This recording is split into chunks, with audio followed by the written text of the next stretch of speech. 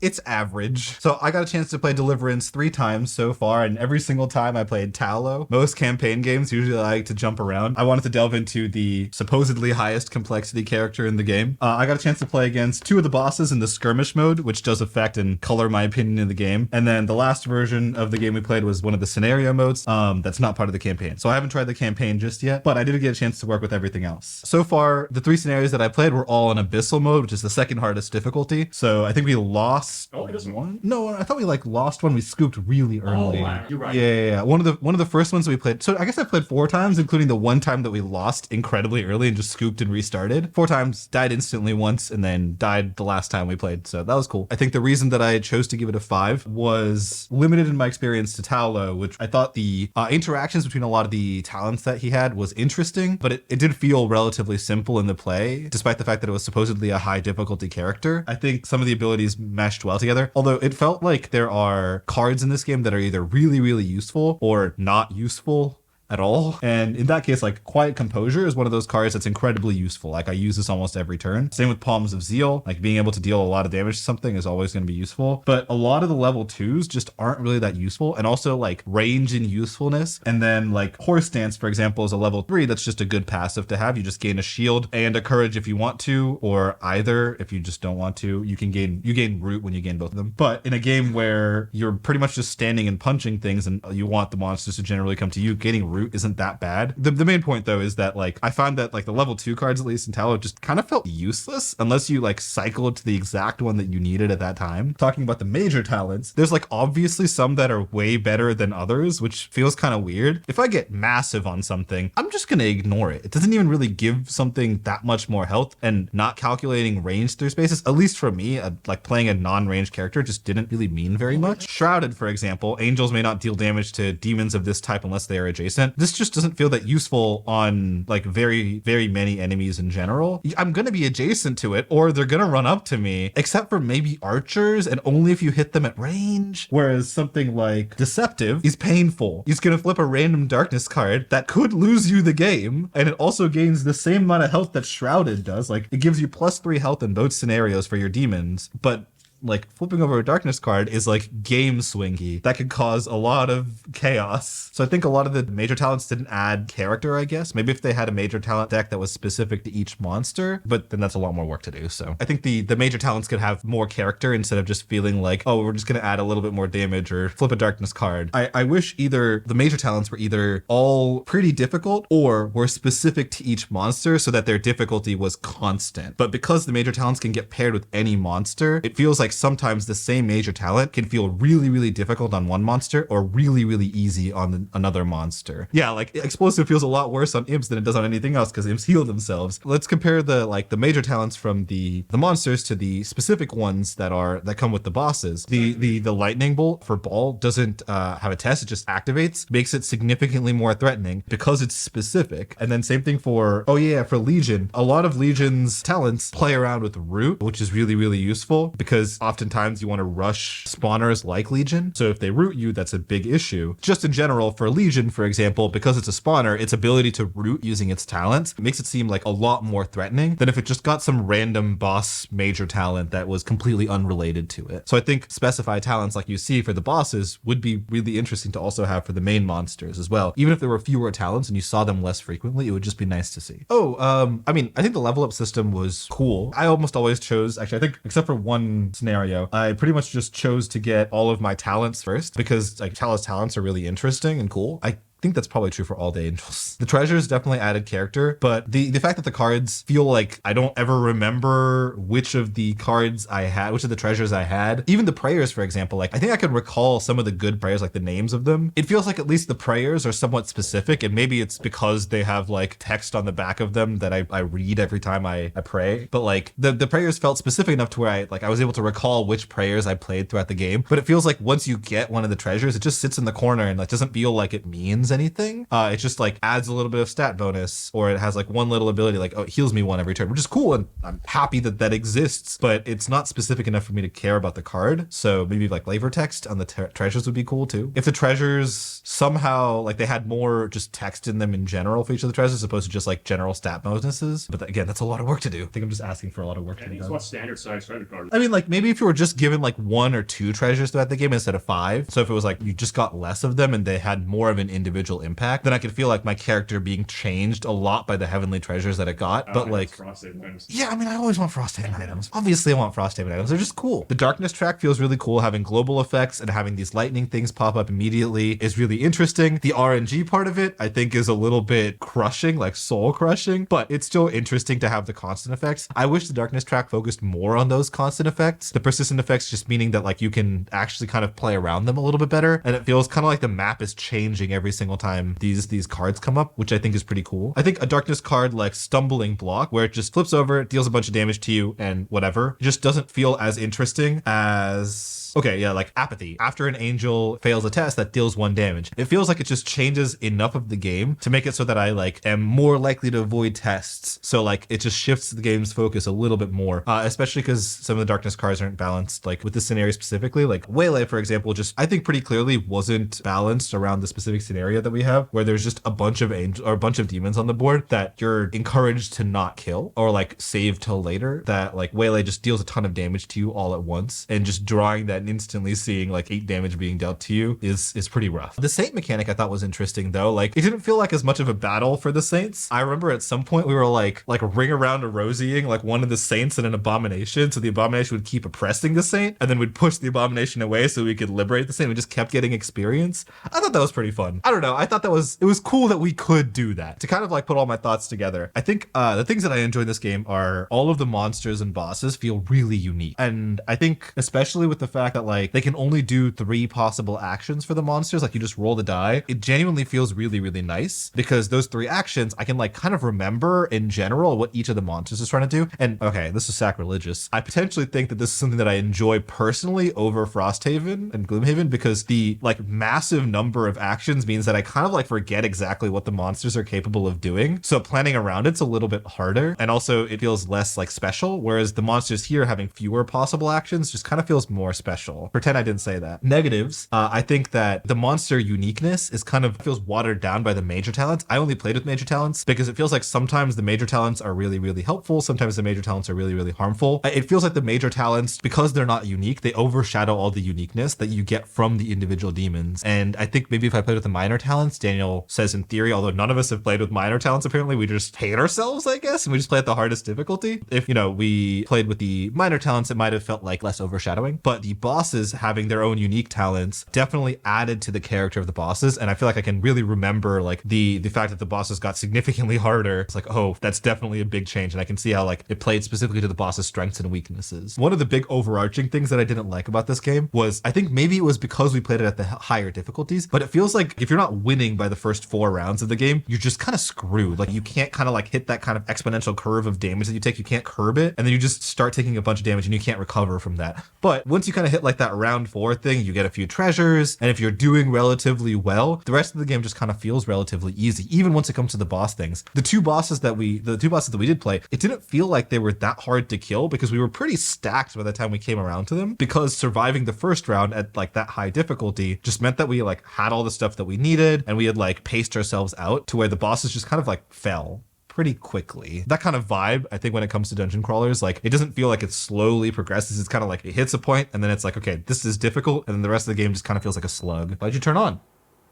Hello? Might be on a timer. If I was to plot it as a function, it like goes like that and then it just diverges, like it's just not fun. My personal score for Deliverance is going to be a 7 out of 10. I have a good time with it. So right now for me, the undisputed king of dungeon crawlers is Frosthaven. And that game is so grand in scope and well executed that it's going to be extremely hard to dethrone it. And I'd imagine the next game to do so would have a ginormous budget with a massive team, because it's just kind of insane to make something not only exceptional, but also overflowing with that much stuff where it's all peak content. As a result, everything is going to get compared to it, because like if I'm going to whip out a dungeon crawler with me and the boys, there's always the looming question: are we really going to play this over Frosthaven? Now Deliverance, I could have seen this game easily being a top 10 game for me if I played it like 9 years ago, because I probably would have been like, whoa, in comparison to Descent, Deliverance is so much deeper. Look at all these crazy combos you can do. Oh, sweet summer child, my horizons have broadened significantly, and now I'm a deranged fuck who needs heavy games and probably broadly inaccessible levels of insane shit happening 24/7. Don't get me wrong, I have a lot of fun with Deliverance, but I would have even more fun if there were even more angels. The angels were more heavily different from each other, with like different amounts of actions, asymmetric prey actions, different amounts of talent slots. Basically just stray away from the default formula of 2 actions a turn. Your options are move, basic attack, heal, special attack, and pray. Like in my ideal version, we'd still have a lot of that because we'd need a baseline obviously, but there'd also be even more Mikos, Talos, Gabriels, but like even more insane. I also want a longer campaign that's more fleshed out, so I can not only know way more about all the angels and demons, but also get to see them interact with each other more. And I want more special rules and mid-battle interruptions that add in more story text and further special rules. A choose your own adventure storybook would be nice, but not needed, because ultimately in a campaign I care way more about a strong story that's delivered effectively where you know what's going on. Or at least you think you do if a plot twist is a thing. You're attached to the characters and they all get to do cool moments that drive the plot forward, where it's represented through evocative, unique gameplay circumstances tied to the progression of the story. Anyways, back to gameplay preferences, because that's what most board games are feasibly going to engage with in the first place. I really wish that most of the treasures actually had ability text on them, because raw stat increases are just so vanilla. That, or I wish it was possible for angels to get more than just 3 talents equipped, because these are where the coolest effects reside, since they're all uniquely attached to that angel's toolkit. Like, the more that each individual angel can stand out from each other, the better. But even when I tried playing as Talo, the highest complexity angel in the game, for the most part, it still just kind of felt like I was just stat checking enemies by running up, punching enemies to build courage, and then spending on some big payoff move. What makes him really different is that his level 2 talents randomly tag themselves out for each other, so I guess there's skill in figuring out how to maneuver around this, but generally speaking, I found them decently useful enough generically that I didn't really have to think about how to better apply them so long as my stats were good. Like, it's all still just fundamentally extra healing / damage. What I did like though was having interrupt abilities every now and then, and I wish that not only were the timings on these further clarified like mentioned in the cons, but I also wish there were more of them in the game, like to the point that every angel should innately have an interrupt somewhere on their board. The more board games I play, the more I'm actually realizing I'm getting jaded about the very concept of taking turns, something that's decently integral to the structure of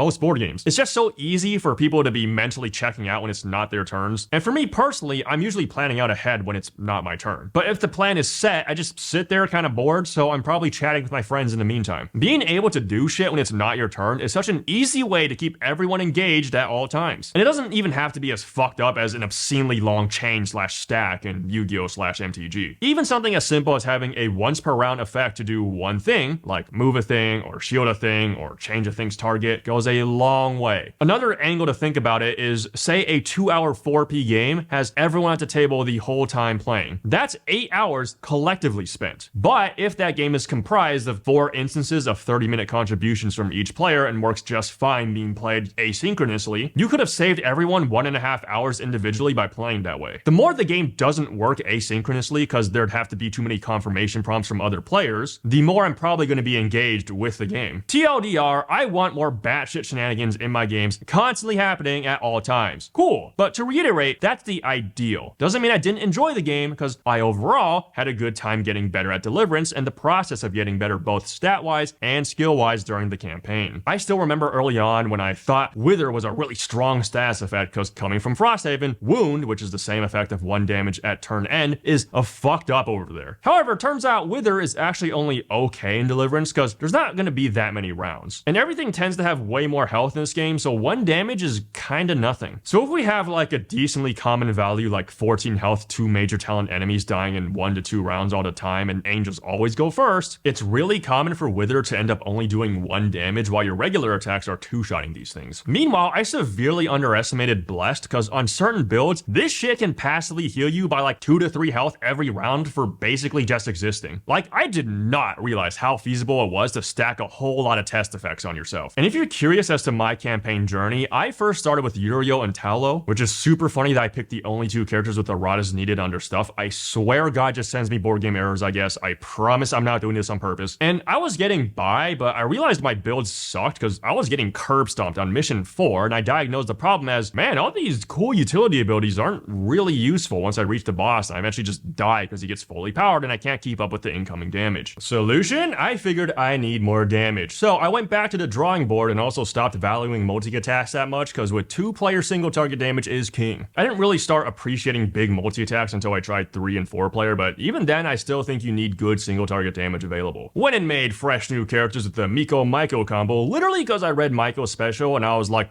big single target smash, nice, who do I pair? And chose Miko because I figured she also had good single target damage from her basic attack doing 3 damage at base instead of 2 like most others. And I figured I needed a way to passively heal because committing an action to heal felt so slow, but hers is a free action. Then instead of pumping EXP into talents, I instead put everything into stat increases and empower, and oh wow, what a difference. I was fucking slaughtering everything with ease, so starting from mission 7, that's when I just started playing on challenge mode as my default, and I only had to retry a mission once, which was 9, but that's because I was hilariously unlucky the first time because the boss never moved and kept doing the global incoming damage of 10 plus that can only be reduced by you attacking it, so that was bullshit, but whatever, it was funny since second try I killed him just fine. It's around this time the game felt the best to me because it was still decently challenging at this point and I'm still in the honeymoon phase. But towards the end of the campaign, because I just kept pumping damage, I'm obliterating everything by pretty drastic margins because normal enemies never get harder than having 2 major talents on them, and I could straight up kill like 4 demons around at minimum. It also felt kind of cheap that in order to have bosses not just instantly melt, a lot of them start getting damage reduction skills. But I guess it's for the greater good, because if players are running a team comp with less damage than me, it shouldn't be impossible for them to beat challenge mode, and they do get less punished by things that cap damage. But for any enemy without something like that, they get instantly deleted. Doesn't help either that Miko with Swift can traverse whole boards in 1 turn while killing everything along the way, so even objectives aren't an issue and get dealt with pretty much instantly. My Miko could also sort of do that too, because the special attack has a move attached to it, and I had ways to instantly get a bunch of courage. But yeah, here's the pics of what my characters looked like when I beat the game on challenge mode. Final personal ramblings. I do wish the reskin art in the campaign had their own standees that could be used as elite versions of the normal enemies that behave differently somehow. Like maybe there could only ever be 1 of them on the board and they had access to more talents than usual, or at the very least I could use them to better stand out on the board whenever there's talents that only affect 1 demon, like Champion. Either that or just have more enemy types in general, because 8 enemies, while it works given the talent system, still has me yearning for more types. Also, this is kind of deranged, but I get irrationally annoyed by the tokens having words on them because I want to see the icon hella clearly, so I think I'd I'd personally prefer if these were double-sided. One with the word and the other just the icon so it can look prettier. Thanks for making it to the end. The watch time really does help. And if you don't mind, consider dropping a like and comment on this video. And if you'd like to further support the channel, become a patron at patreon.com/shelfside for exclusive updates and bonus content like behind the scenes. We also got YouTube channel memberships if you want access to emojis to attach to your comments on our videos. See ya on the next Big Dumb Review.